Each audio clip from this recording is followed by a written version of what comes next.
दरम्यान बीडमध्ये मारहाण प्रकरणातील आरोपी हे गुंड प्रवृत्तीचे असल्याचं त्यांच्या विरोधात मकोका लावायला मागेपुढे पाहू नका असे आदेश आता उपमुख्यमंत्री अजित पवारांनी दिले। तसंच वाईट प्रवृत्ती ठेचूनच काढली पाहिजे असंही दादा म्हणाले।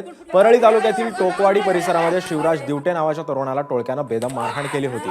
या मारहाणीचा व्हिडिओ व्हायरल झाला आणि पोलिसांनी कारवाई करत 7 जणांना अटक केली। त्यापैकी 5 आरोपींना 20 मे पर्यंत पोलीस कोठडी सुनावण्यात आली आहे, तर 2 अल्पवयीन आरोपींना निरीक्षण गृहामध्ये पाठवण्यात आलाय, तर 4 आरोपी अद्यापही फरार आहेत। त्यांचाही शोध आता पोलीस घेत आहेत। मी ताबडतोब बीडच्या कलेक्टरला फोन लावला। मी म्हणलं मी सोमवारी येतोय, मला ते ॲक्शन घेतली गेली पाहिजे आणि त्यांनी काल 6 का 7 मुलांना अरेस्ट केलेलं आहे। एसपी जर गुंड प्रवृत्तीचे असेल तर त्यांना मोका लावायला देखील अजिबात मागं पुढं बघू नका आणि त्यांना तशाच पद्धतीचं कडक शासन त्या बाबतीमध्ये केलं पाहिजे।